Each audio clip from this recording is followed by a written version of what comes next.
Bookmark the page, now we flipping the script, taking a detour. Let the convo drift. Keri and Rich with a mental stretch, talking about whatever, ain't no catch.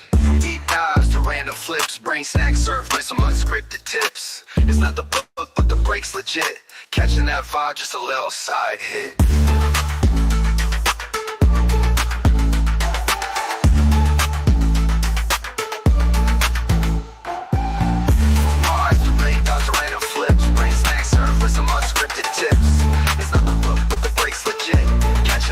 Just a little side hit.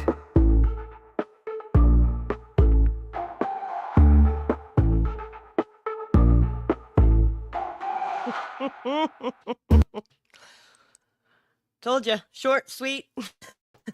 Made it That 15 minutes. Yep. A little glitchy. It's fine. It's all right. We're fine. Everything's okay. Everything's fine.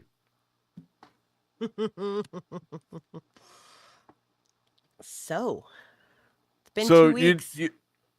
Yeah, it's been 2 weeks, and you forced me off script this week. So I did, and my internet's being wonky.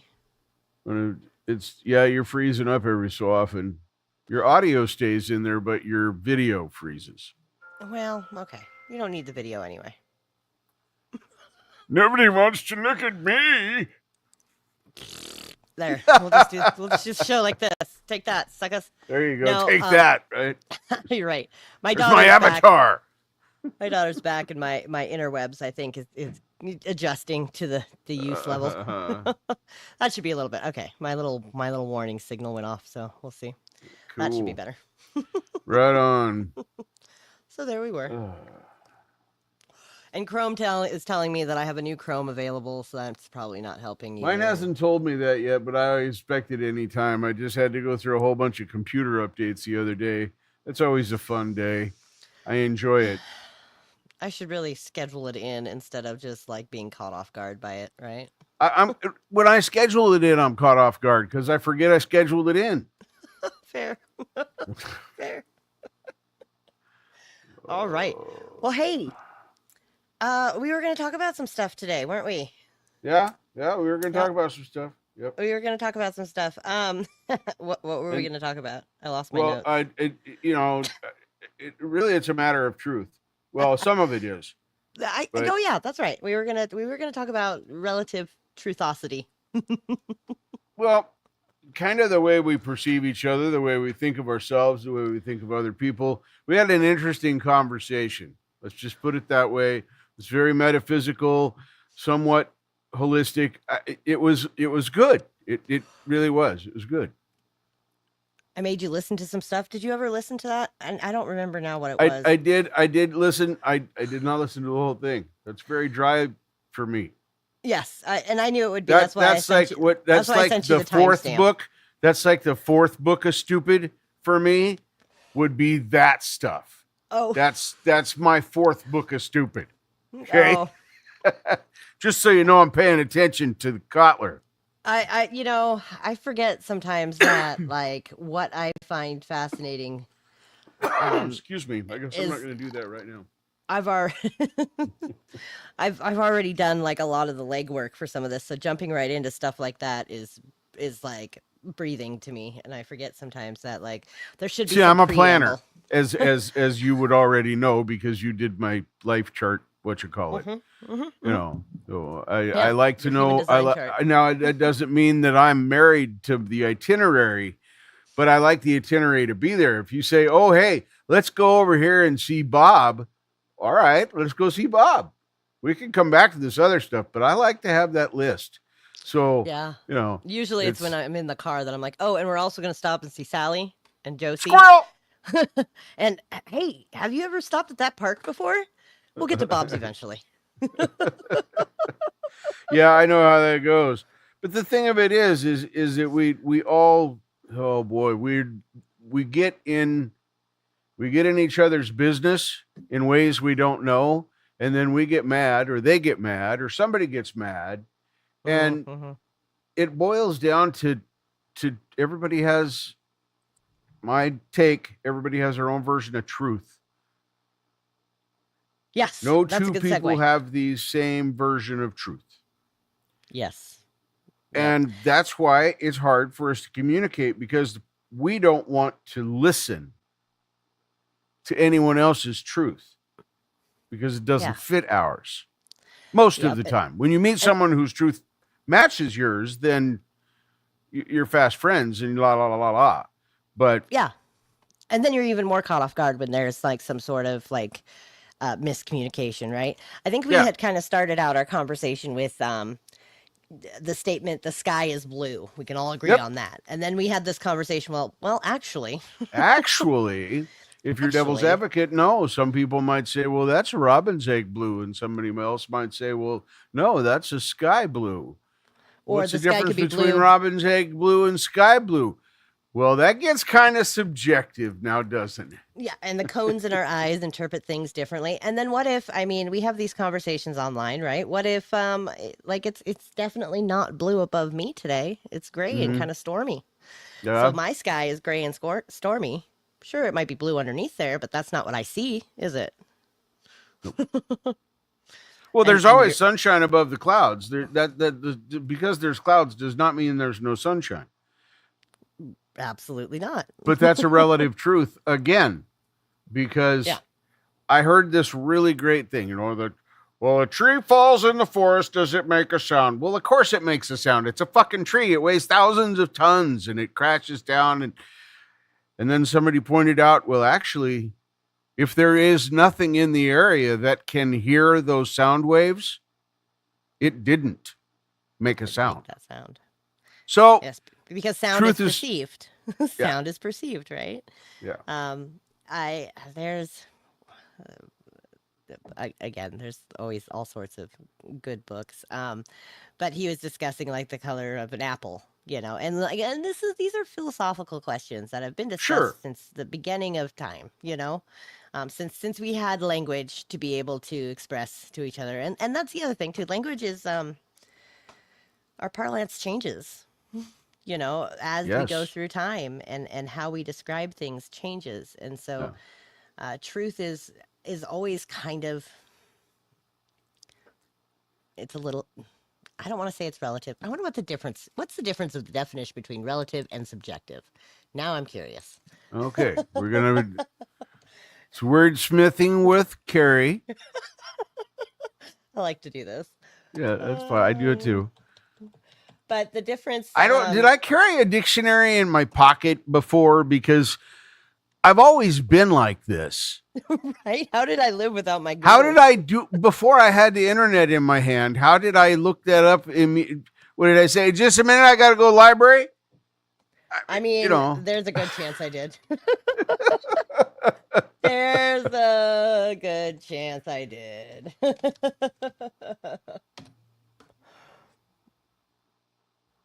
Robbie says I had relatives. I don't see the ones that are left. Well, okay. Okay. Well, according to Search Labs, the AI overview, we're gonna go with this. That was actually on the subject list too. We talked a little bit about that as well. We did.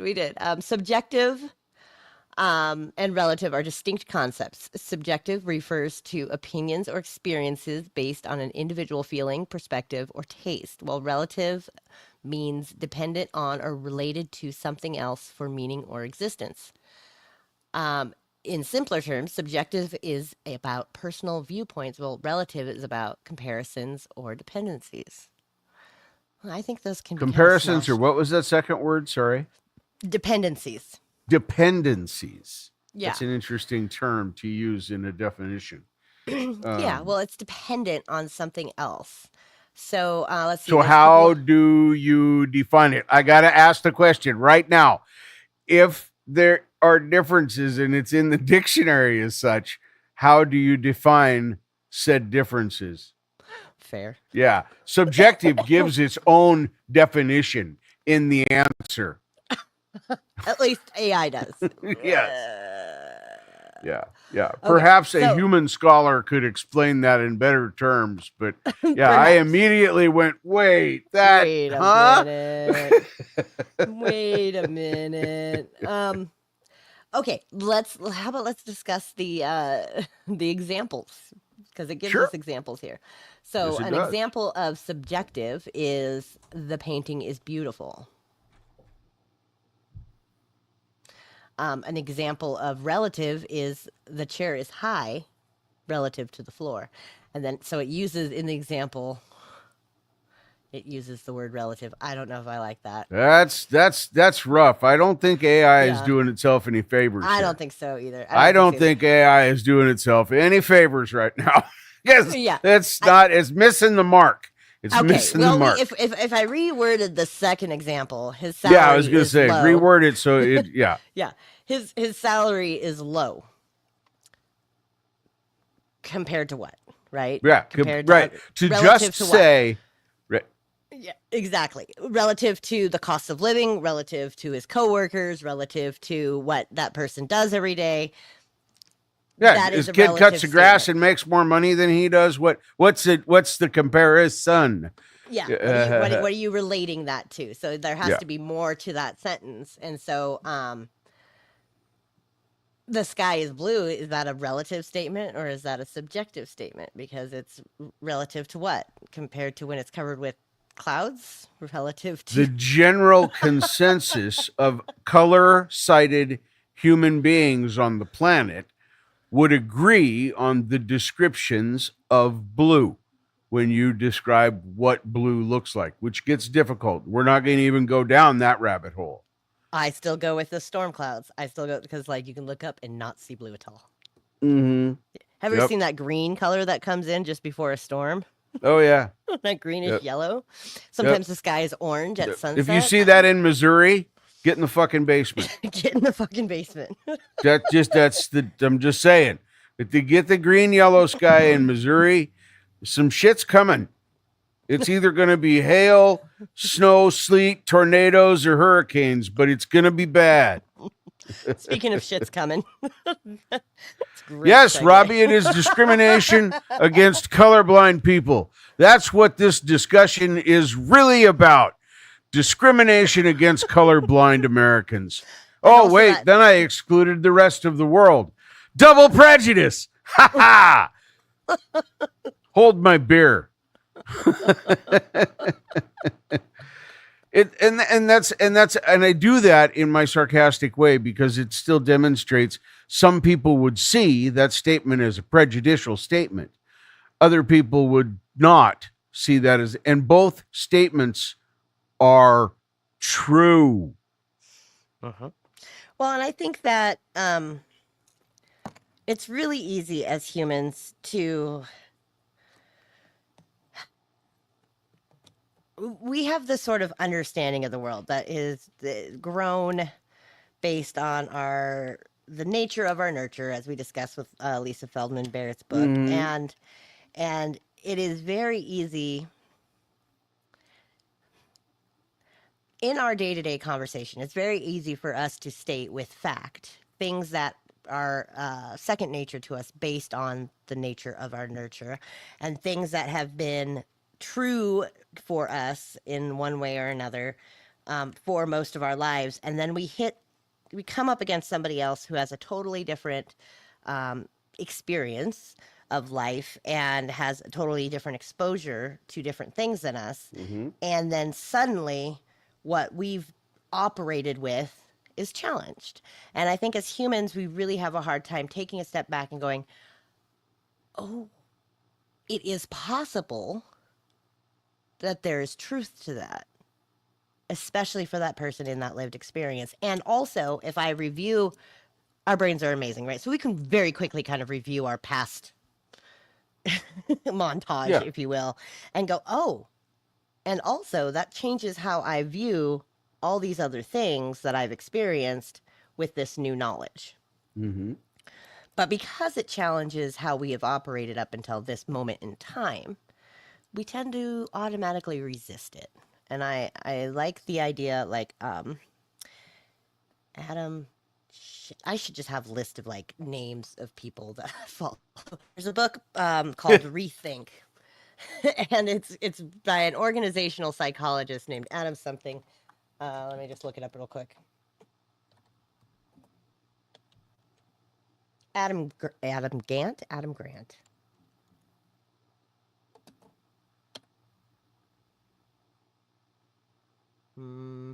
There's a lot of books named Rethink. Shocker. I would imagine that becomes very frustrating for the flat earthers that are searching for the edge, Robbie. Because if were I a flat earther searching for the edge, I would become exceptionally frustrated at some point in my life. It is Adam Grant. It is Adam Grant, and he is. Let's see. This book is about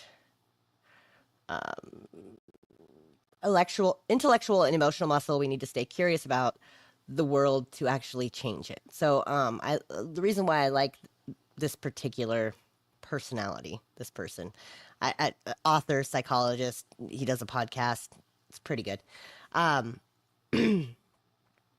And then, like, when we come up against these things, it's better to kind of reconsider, rethink, reevaluate, and reimagine things, our beliefs, our thoughts, our identities, in order to kind of reorient ourselves when we get new knowledge.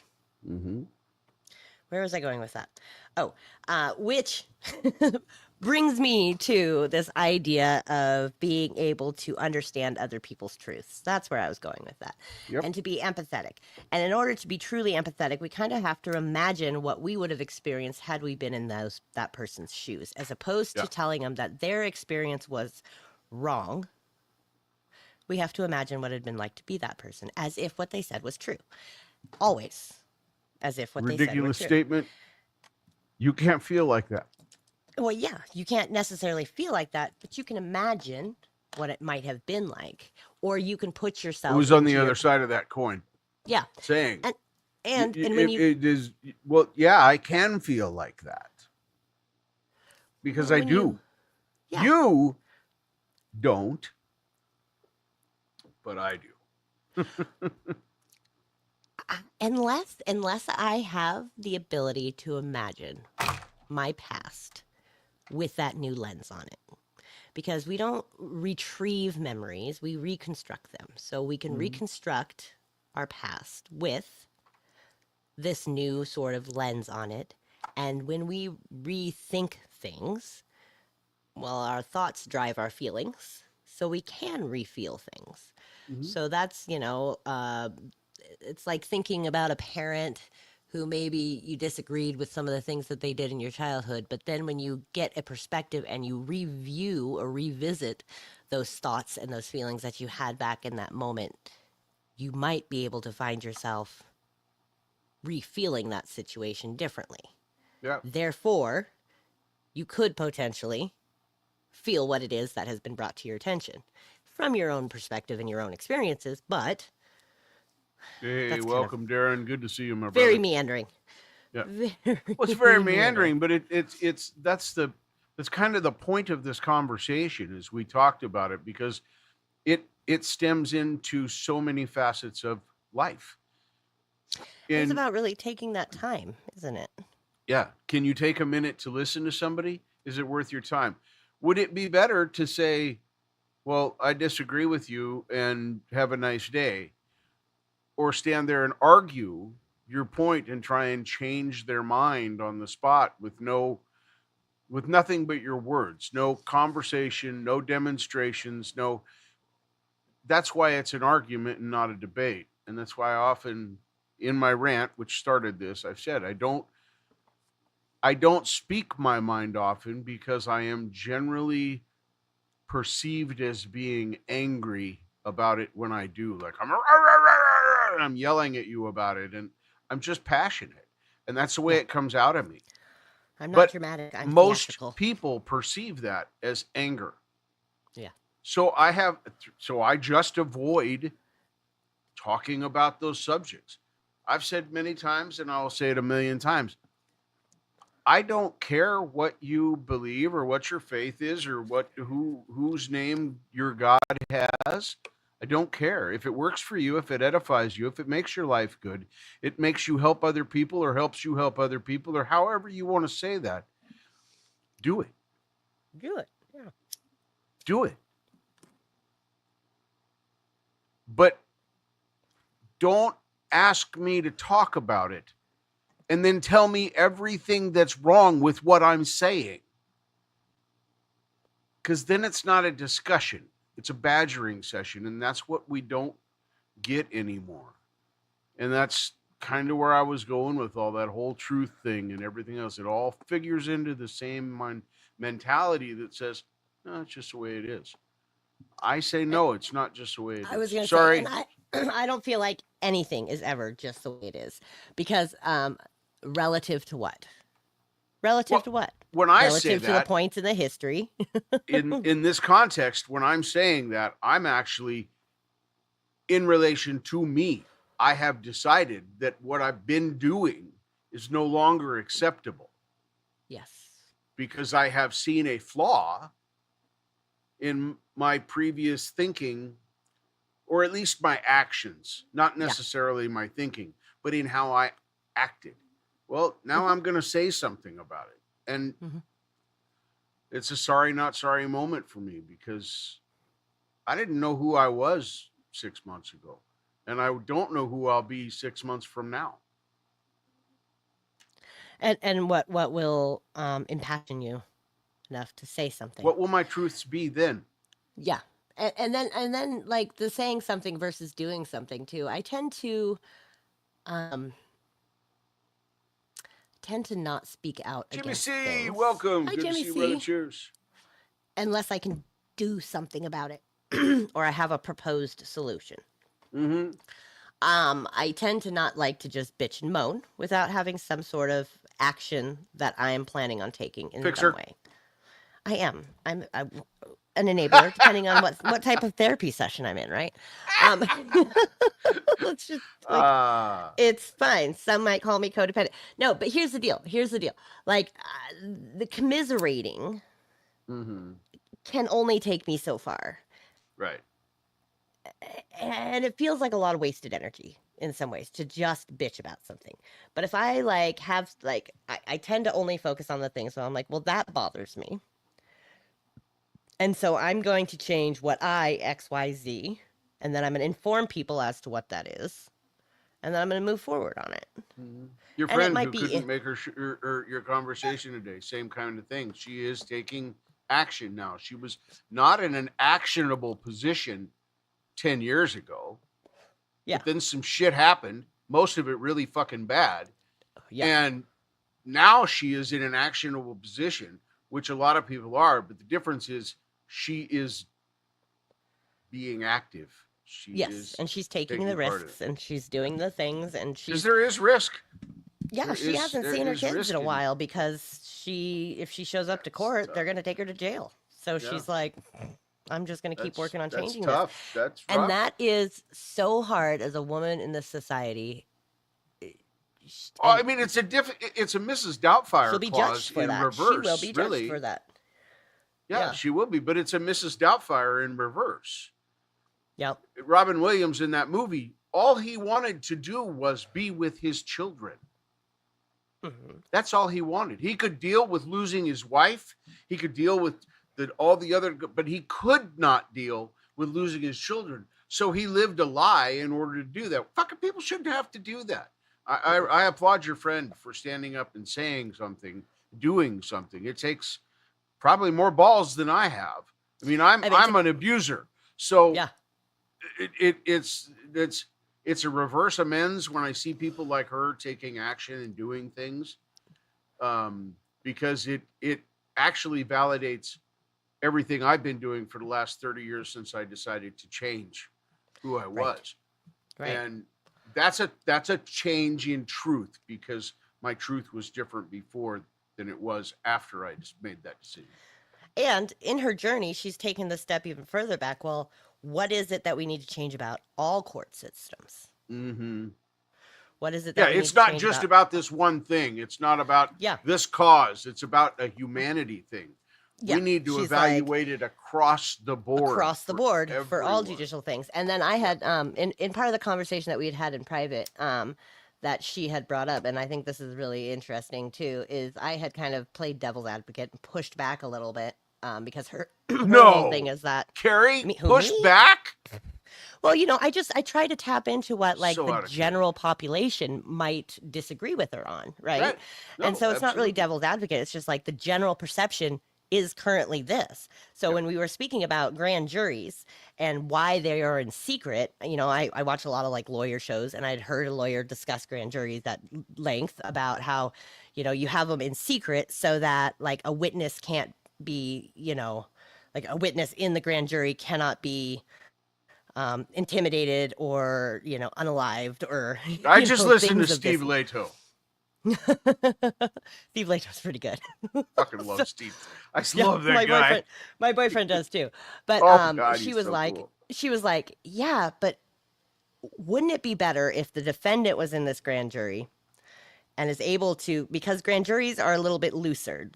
There's a common statement that says the prosecutor can convene a grand jury and convince them to indict a ham sandwich. Because you just, it's in very theory, one-sided. I've heard this argument before. Yeah, it's a very it one-sided. is in theory possible. It's a one-sided conversation between a jury of your peers that are convening in secret and only hearing what the prosecutor has instead of also the defendant. And like, there should be more defense involved in that, because she says if there is an instance where the witness could be retaliated against, then our money is better spent as a society in protecting the witnesses than it is incarcerating that defendant until they are given a true trial. Right. And I was like, that is interesting, because we spend a lot, and that's kind of her whole beef, is that the jail system has become such a money-making, such a money-driven industry that I don't know if everybody out there knows that our jails are not, state prison is not state-run. That's a privatized business. Mm-hmm. The state is paying people to incarcerate folks for them in facilities that they built. Yes. So why would you not shift that money to protecting witnesses as opposed to incarcerating defendants, regardless of the type of crime that they committed, before they've had their full trial? Because of the problem with our justice system, in that you are no longer innocent until proven guilty. You are presumed guilty until proven innocent. Or unless the prosecution messes up. Because there's like, there is not guilty and there's factually innocent, right? And there are things that we are supposed to do to try to protect somebody's innocence. I got it. Hold the fort. I got to take a call. All right. Sorry. Robbie's going to chat summarize for us.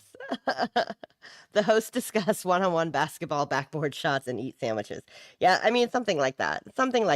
What do you guys think? Let's ask the chat while Richard's answering that phone call. What do you guys think about, let's see, we've covered like relative truth or subjective truth. We've covered like our legal system briefly. What are you guys' thoughts on truth?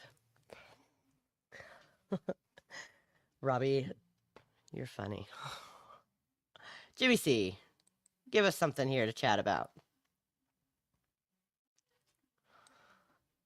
We are taking a little side quest today. While you guys think, I will play our side quest song. How about that? The page, now we flipping the script, taking a detour. Let the convo drift. Keri and Rich with a mental stretch, talking about whatever, ain't no catch. Deep dives to random flips, brain snacks served with some unscripted tips. It's not the book, but the break's legit. Catching that vibe, just a little side hit.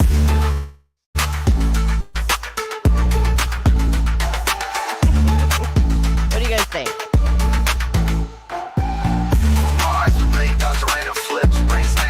Some unscripted tips. It's not the book, but the break's legit. Catching that vibe, just a little side hit. We are taking a break from the book for those of you who are just now joining us. My internet is being slightly unstable, at least according to StreamYard. I'm hoping that even though my video may be freezing, you can still hear my audio. That being said, we, like I said, are we're taking a break from the book, and we are just discussing relative truth. We're discussing about taking action when we believe strongly about something. We're looking for the chat to weigh in and let us know what you guys think about these sorts of topics.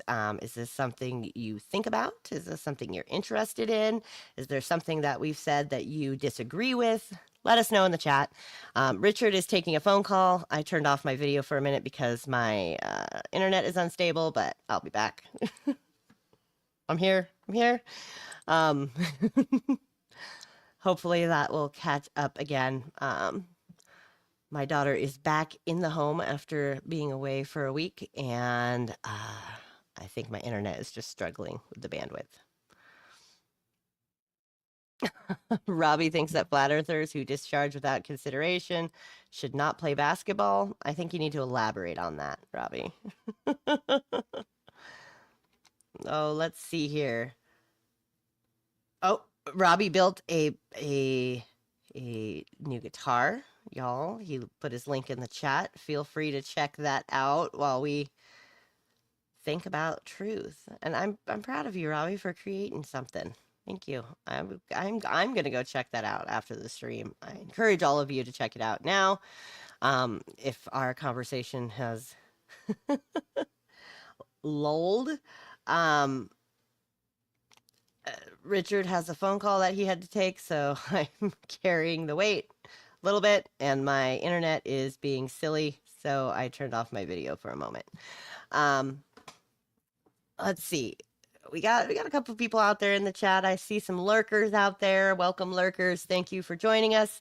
We are talking about relative or subjective truths. We are talking about what it means to empathize with people and be in conversation with people, what it means to feel passionate about something and take action. Those are all the things we've kind of covered in this brief 31 minutes that we've been live. Feel free to weigh in about any or all of those things in the chat. Yeah, that's what we're talking about. We're talking about Robbie Stingle's guitar that he built.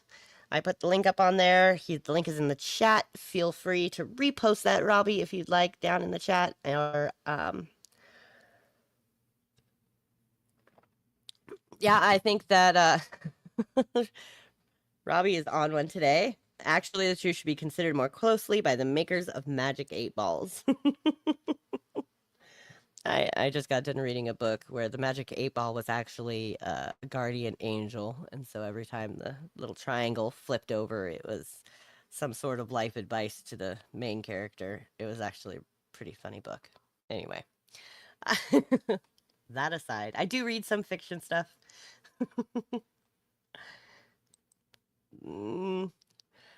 Let's see. What else should we speak about today while we wait for Richard to come back?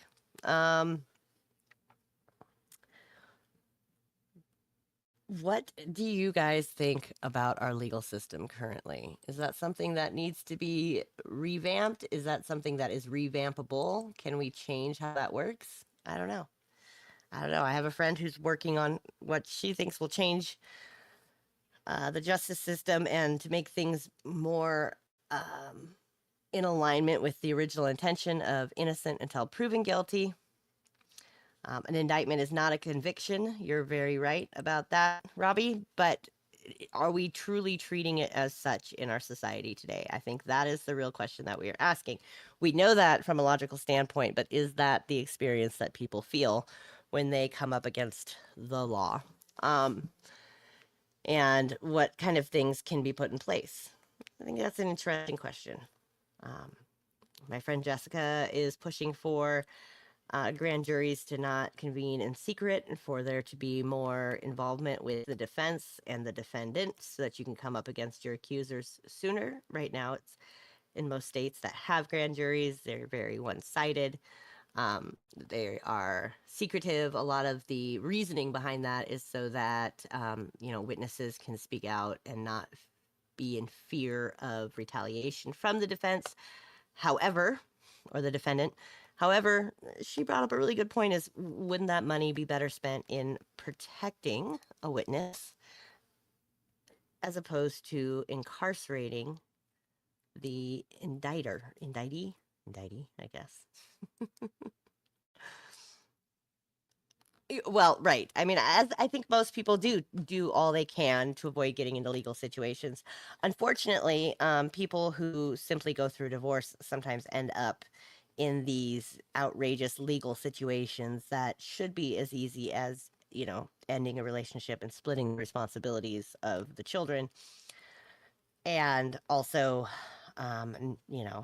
being able to raise well-rounded kids from a co-parenting sort of standpoint. And I don't think that that's what happens in our family court system currently, um, which is why this sort of, uh, sometimes you can't help getting into a legal situation, um, even with the best of behaviors and intentions. You find yourself in a place where you have to defend yourself in those situations. And I shit happens. And I think everybody deserves a fair shake on one level or another. And I think that, I watch a lot of true crime, and a lot of true crime storytellers or reporters tend to do everything they can to dehumanize the defendant. And I don't think that that's ever justified. I think that some people can do some really horrible things and they should have to pay for the consequences. But until that is proven in a way that is, with a true due process, and even then, even if they have to pay society for the crimes that they commit, they still shouldn't be dehumanized in a lot of ways. We want to believe that. I heard a quote once where a simple lie outweighs a complex truth every time. And I think that the reason people commit crimes or things happen is way more complicated than we want to address. And we want to take something that is just simple and straightforward, that is fed to us in one way or another, just so that we can sleep at night. And I think that, sleeping is important, but also even one innocent person in jail is one too many. Even one person who is being indicted for something that they did not do is one too many. And I think the grand jury idea is a good step into making sure that people are not even indicted unless they have,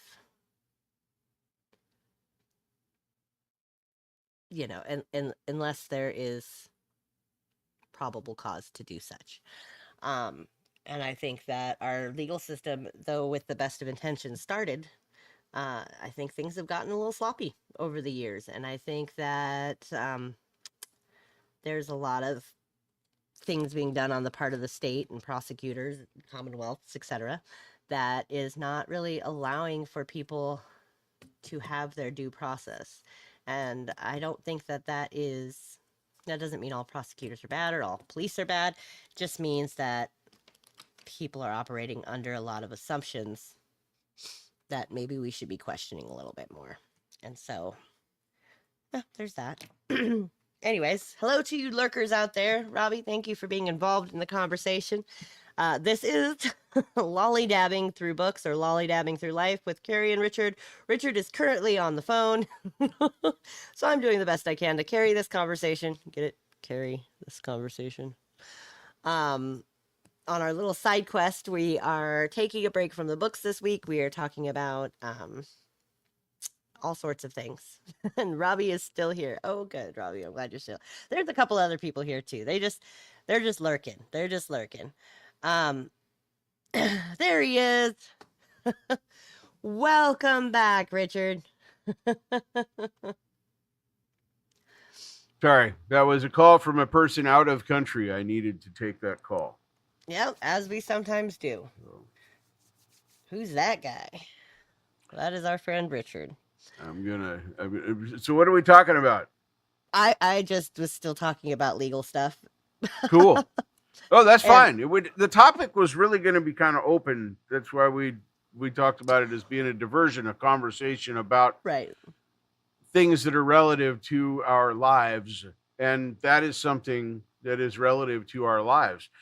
I'm trying to support it by being there, sharing it out, making sure that I'm being part of its visibility. I'm helping it be more visible, even if only one other person sees it.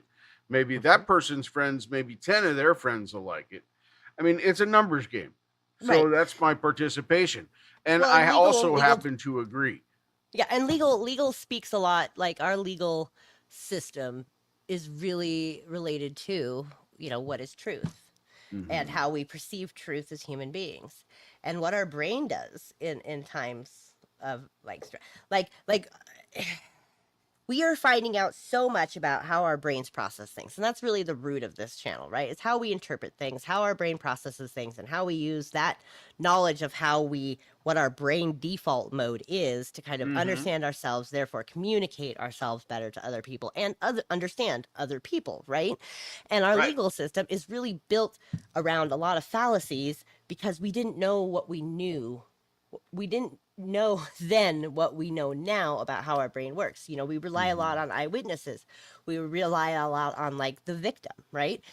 And unfortunately, there's a lot of victims who are not believed, or there's a lot of eyewitnesses who are not believed, or even like defendants that are not believed, because our hippocampus does this really hypothalamus. No, I don't know which one of our hippos in our brain actually shuts down in order to protect us during high stress times, and we are not able to really give like a logical timeline, or we take things in and we can't regurgitate it. It comes out in like, when we are in a traumatic situation, it comes out in brief things and we can't recall that memory in a very clear sequential way. Yeah. That doesn't happen.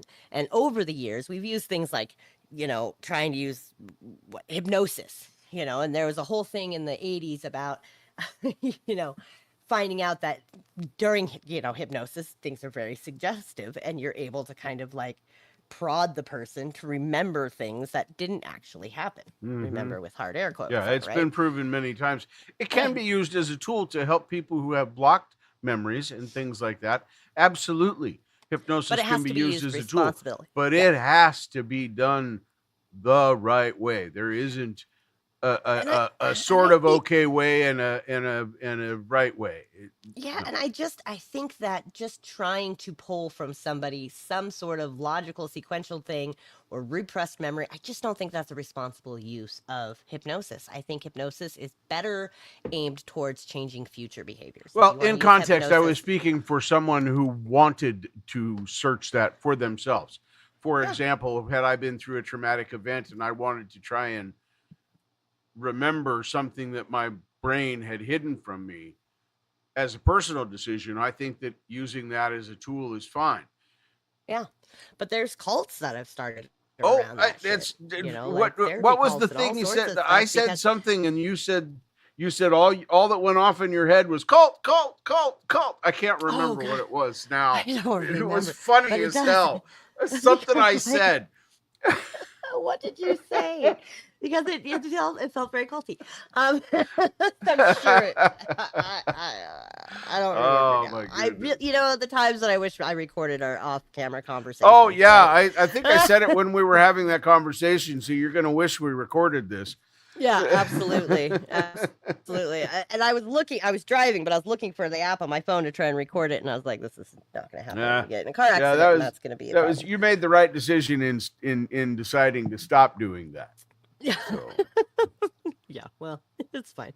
But yeah, don't research and drive. I don't know. I think that our brains protect us from things, and I think that trying to figure out how to live with a gap in our memory where our brain has protected us might be more beneficial in the long run than actually trying to recall that. And not disagreeing with that at all. Our brains will unfold that as we are able to sort of process it. And I think that our brain will let that go as needed, and forcing somebody to try and remember something.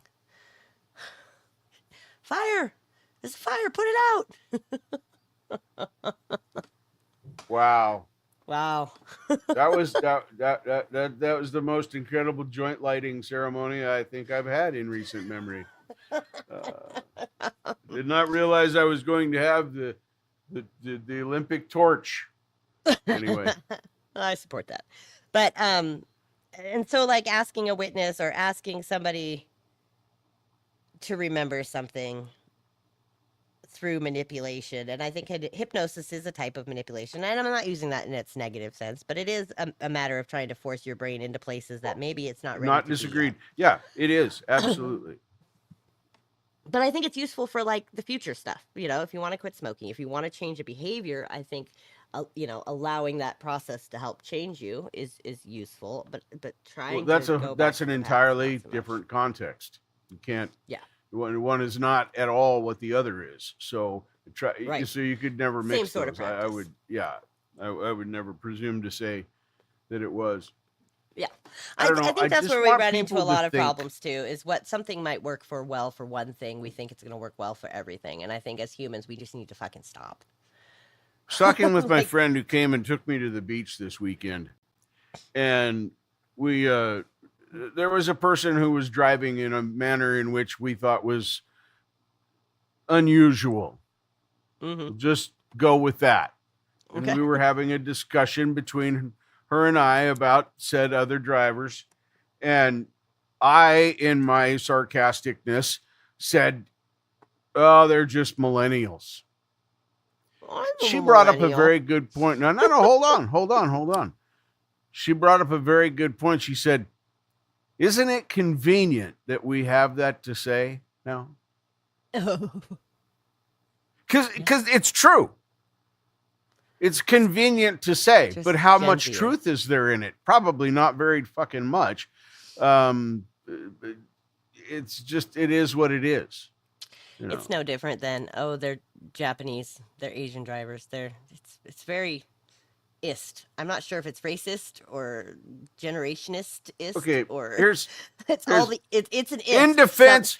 It's In defense of Asian drivers. In defense of Asian drivers. I'm just When saying, you how's have that driven different than like calling in the somebody Philippines they're driving or poorly 'cause in they're a millennial? Taiwan, if you have driven in these places, it ain't like here.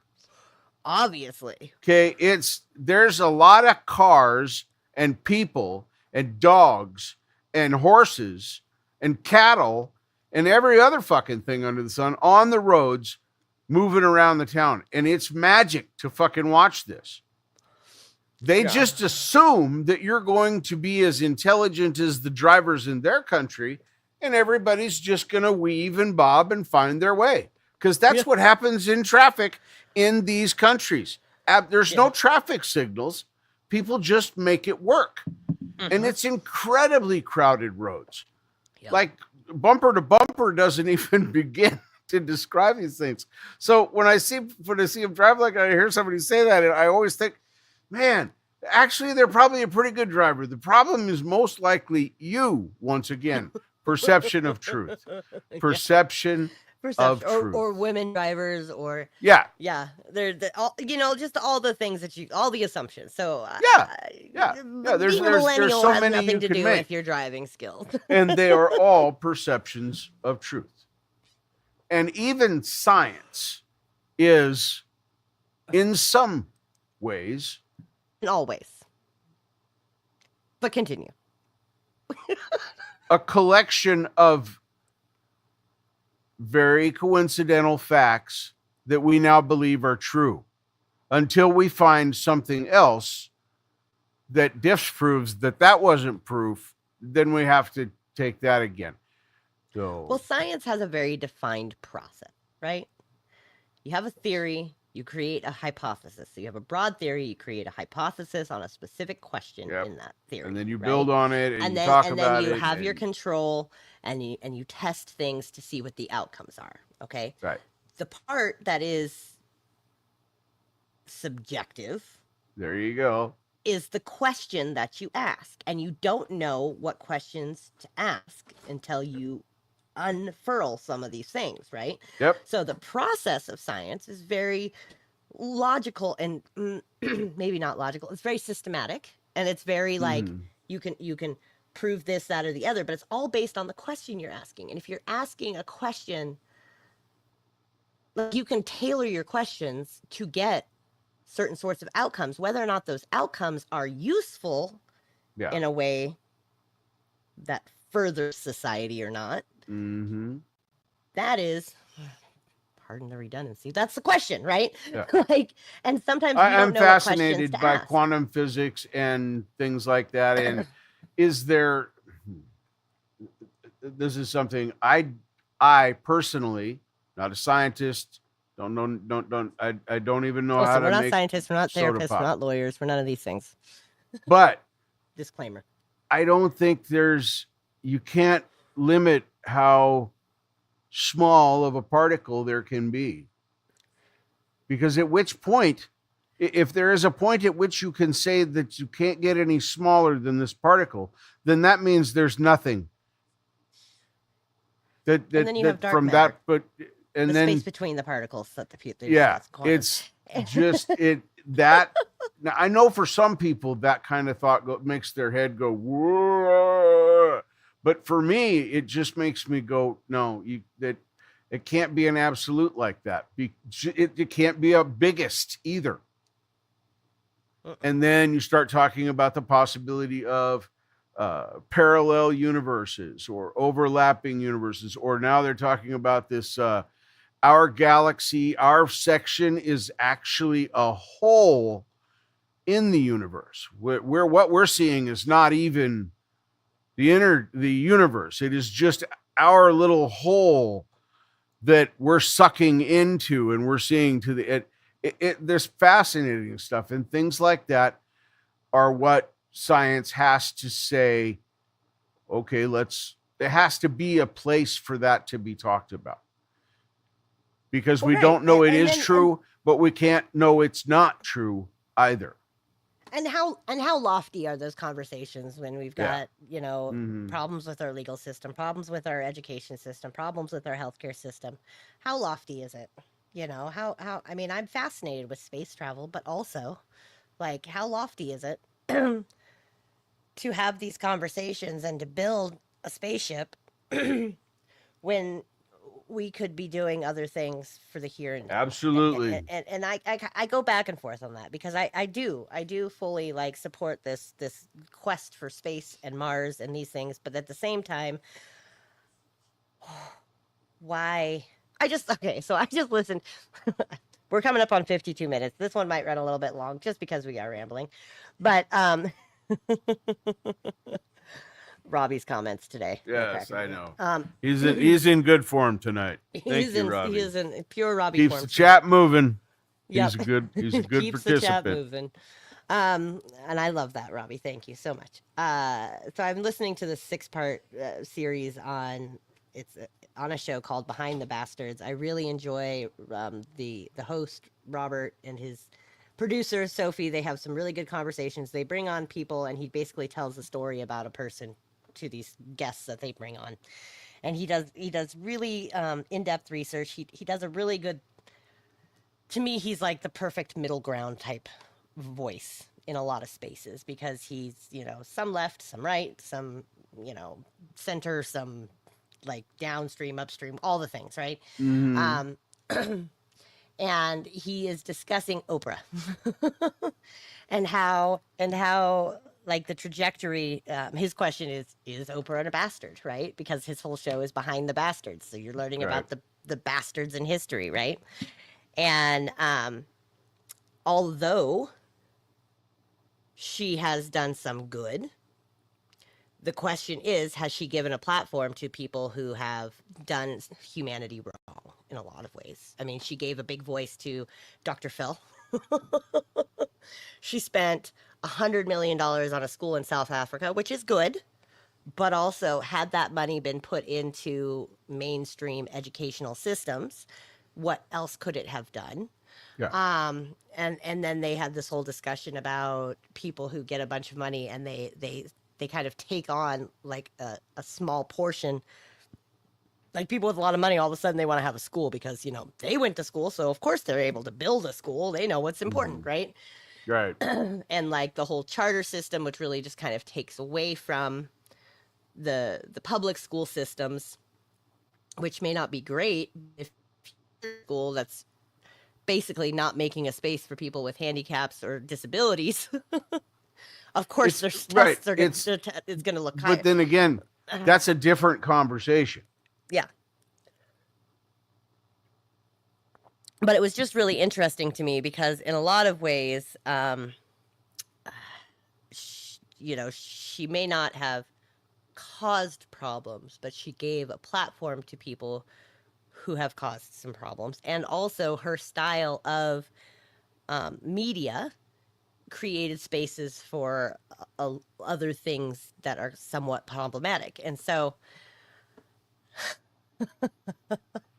let's just say, but it was just a really interesting conversation because I had never really looked at Oprah in that way because I always knew like she's a philanthropist, she does these things. And see, I never had anything. I enjoyed Oprah in The Color Purple. That was the general consensus, that she was a super good actress. Sorry, not sorry. Yeah, no, and that's I enjoyed Oprah in The Color on that show Purple. agreed that she was a fantastic actress. I was never a huge Oprah fan, and once she got the OWN network thing and all the other things, it's just like it felt like a train wreck. Then the Dr. Phil, then it, was the whole thing. So. And it was, but it's still a valid point to say that the question being asked was did she give this platform, not how, or was it right, or was it wrong, or the question was, did she? And that's an interesting question. I don't know how to answer that question. I mean, because I don't know how I feel about it. You know what I mean? I don't know the facts behind it. So I don't have a consensus in my own brain of how I should feel. Does that make sense? Yes. And really where I kind of was contemplating her story is a lot of what she sells is this idea of, change your mind, change your reality, which is kind of what we discuss here. Mm-hmm. Change your thoughts, you change your reality. And I think a lot of what, and I really had to think about this because I was like, oof, I really like this host. I really like what he does. And I had to think to myself, well, is that, or is Richard and I headed down that same sort of path of, think yourself to a better world, just on a smaller scale than what she did. And I really was like, you know what? I think that both can be true, right? You can think yourself to a better reality, but that does not change the reality that there are things that you can't think. There's circumstances you can't think yourself better in. Nope. Sometimes you need medications. Sometimes you need to take a stand and you need to understand that this person over here isn't having a bad experience with life because they somehow aren't just seeing it in a more positive manner. Mm-hmm. And I do think that mindset matters to get you going, to get you up and get you into action. But to purely think yourself into a better situation, and this idea that people who have billions of dollars have somehow just worked hard and thought positively to get there. No, a lot of they forget that they had a lot of luck involved with their success. Everybody who's had some sort of success, anytime I've had something really come together well, it was part luck, part my perception being open to it, to see the luck opportunity, and same with the bad luck too. I've fallen into bad luck and I did everything right. I was in the right mindset. I worked hard. I was doing everything I was supposed to. Yeah. I'm so you can do all the right things and still come upon an unfortunate circumstance. Yeah. And that's the reality of it. And I think that is something that we would, as much as we talk about, mindset and intention and taking these steps and doing the right things, we need to understand too and make sure that we are vocalizing in our regular show that sometimes you're just unlucky. Mm-hmm. And then how do you soothe yourself through those moments so that you can pick yourself up and keep moving forward and keep seeing a light at the end of the tunnel, regardless I think of that's what is one happening. of the I think that's one of the core questions, and changing your situation, changing your reality does take thought. You have to think something first I had to think. It'd be nice if I had my own place.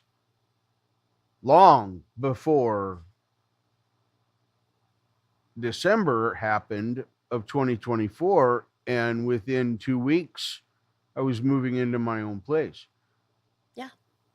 And at that time, I did not have my bills in an order where I was in a positive cash flow situation. So now, 7 months later, I am finally to that point, and it's what a feeling of accomplishment. But this was not truth a few months ago. It was not true 6 months ago. And unfortunately, like, shit could still change. Like, you've worked really hard, you've thought about this, but you don't know what's going to happen with your Social Security. Like, right now, that's what you're dependent on, and there's a lot of, like, unknowns with that right now. I doubt anything is going to happen suddenly. Plenty of them. But according to if anybody out there is curious, yes, I do worry about those things, and yes, I am educated about it. But my disability, it doesn't stop me from worrying about it. It doesn't stop me from wondering, can they change the rules again next week? So now it does affect me. No. And also, if that were to happen, it's not because you haven't worked hard. It's not because you haven't set a good intention. It's not because you haven't done all these things. Right. It's just something you're going to have to deal with if it happens. Yeah. And hopefully you get to hang on to the thing that you've worked really hard for and that you have set your mind towards and that you have made happen. My plants are growing, so I don't think they can force me out now. I think that there's a clause somewhere out there. I've got roots. There's roots. There's roots. You cannot uproot me. Well, and then the fact of the matter is, I mean, and people, and the thing is like, you could spin out about that and you could be like, why fucking bother? Mm-hmm. You could. That is an option available to you. Yeah. But does it serve you? No. Probably not. Probably not. And I think that is the fine line between like setting intention, finding the good, and the difference between like being realistic and toxic positivity is like, the toxic positivity would be like, well, this cannot be taken from me because I've done the positive thinking. I've done the steps. You take something from an earned thing to an entitlement thing, and it's Yeah. And like, because I thought positively, I should be entitled to this. And it's like, well,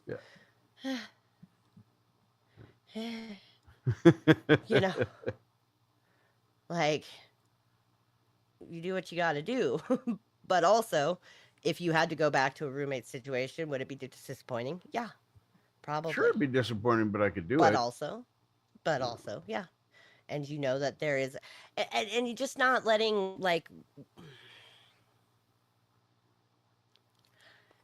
and that shouldn't, like, you shouldn't allow it to stop you from fighting for future generations or fighting, and trying to take a stand for change for the better on some of these systems.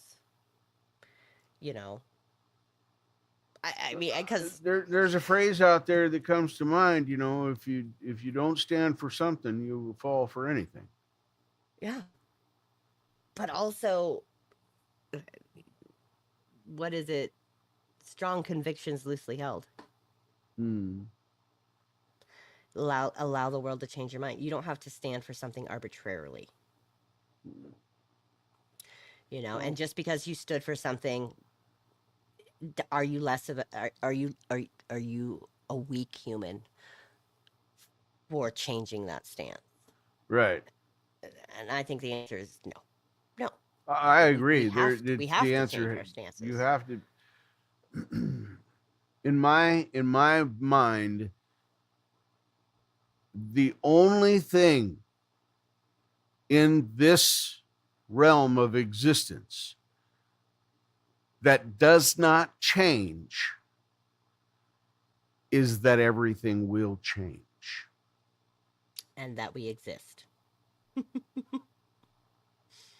And that we exist to bear witness to that change. Yeah. To bear witness to that change and to create that change and to exemplify. Yeah. Change shouldn't be the thing you resist. It should be the thing you embrace. if I wouldn't have embraced change, then I wouldn't have been able to have these fucking cats that puke on my floor for 2 days. No, I'm kidding. Do you have Wasn't the kitties? cat's fault. I'm not blaming him. Poor guy was not feeling good. It was a rough couple days for him. Oh, well, tell us about your new cat. Well, I actually have two. I have the one you saw walking back here. That was Gary. Gary is Gary's an amazing cat. Gary's your buddy. He leads the way, but then he's in between your feet too, so he can try and commit murder on the way to the bathroom or the living room or back to the kitchen. He's really good at that. But then he will get up and put his whiteness on your shirt. He loves it when I wear black clothes. Like when I had to take that call, he forced his way into my lap and did it. So yeah, no, he's a great cat. He's just a big old boy. He's very skittish. He does not like noises at all. Even in places he should feel protected, he is a little on the jumpy side. If he were sitting here looking away and I made a noise like scratching my toe on the box in front of me, that would probably make him jump. And you know, the whole put the pickle behind the cat thing. Yeah, I think that's this cat. That is Ruby. Okay. Ruby is a year-ish old, and he is she likes to play. That fishing pole thing that you see sitting there in the background. Yeah. She loves to play with that. That stuff right there is at the end of it on the little fishing string. But the reason that it's laying where it is because when she plays with it, she catches this and then she takes her kill and goes to her tree under the table where she teaches it whatever you teach your kill after you've killed it. She drags that thing through the apartment. The whole fishing pole. The whole fishing pole. The whole fishing pole. Yeah, she is a riot. She is, and she's a cuddle bunny. She'll get up on my chest and put her face in my beard, like bury her face in my beard. Oh, they are going to make somebody some wonderful, wonderful cats. And it looks like one is Ruby is black with white, and Gary is white with black. White with black, yes. That's what I'm seeing. Yeah. Gary's about 14 pounds. She's probably 10. Well, he's a big boy. 10, 11. Yeah, he's a good sized cat. He's not terribly fat, but yes, he's got a tubby. But he's not what I would call a fat cat. Even if he were in shape, this is a large cat. In shape, he'd probably be still 12 pounds. Mm-hmm. So, yeah, he's a big cat. But yeah, he's cat fostering stories. I love doing this. It's fun, you know. And I'd put right in their bio, you know, that these cats, I would adopt them. That if I were in the position to be able to afford to have a pet of my own, I would already have paid their fee and just said, okay, we're done. Mm-hmm. Yeah. Well, you've got a nice dichotomy of cat going on there between the two of them, it seems like. Yeah. Oh yeah. He is very stoic, and if they both like bellies, interestingly enough, they will lay and they'll actually come over and roll over for you and ask you to scratch their tummies, which is unusual for cats. Yeah. But when they do it, they trust you. That's an absolute trust thing with a cat. Well, if she comes over here and I'm petting her belly, he will come over and punish her for getting attention, and then immediately flop as soon as he's chased her off and punished her. Then he'll flop down for his, because now it's his turn. That sounds like my dogs. They are a pair. They are a pair. Love these cats. Cat adventures. Well, Richard, we're coming. We're a little over our hour. Yep. We enjoyed your cat we got to talk about cat stuff. We took a little side quest today. Took a little side quest right here. We'll be back to Mr. Cotlet next week. Mr. Kotler. This is our little side quest song. Thanks for joining us on our side quest. I was rocking. Well, just that get was my the groove. End beats. The end beats here, but we've got, let's see, we've got our We got our outro that I usually have pulled up ahead of time, but not today. Not today. Not today. Why? Because today is todaying, and that is how today is going. Except for Monday, which was never good. Anyway, Tuesday I get a little sideways. Wednesday I feel better just for spite. Thursday and Friday take too long before I know it. Saturday's gone, but it's Sunday now, and you can bet that I'm all right. Sorry. No, keep going. I'm still trying to pull it up. That's all I know of it. That's all That was the 90s. That was like all my kids ago. I pulled it up. It did it. All right, here we go. Did you find it? Yay! With the soft glow, I did. We took a ride on this talk show. Bye, everybody. Story shared and secrets low. Thank Time to you. linger, but we gotta Appreciate go. it. All you lurkers, love you Voices too. faded with the moon's you. call. See you out there. Laughter echoed down the hall. Thoughts that flew like paper dolls. Wrap it up and let it fall. Turn the volume down low, my friends. This chatter's come to an end. Till we gather again and again. Let these moments extend.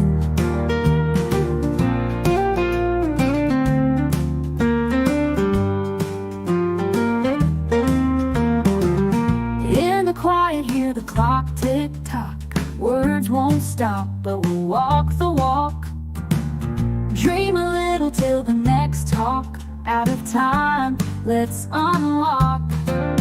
Turn the volume down low, my friends. This chatter's come to an end. Till we gather again and again. Let these moments extend. In the quiet, hear the clock tick tock. Words won't stop, but we'll walk the walk. Dream a little till the next talk. Out of time, let's unlock. Turn the volume down low, my friends. This chatter's come to an end. Till we gather again and again. Let these moments extend.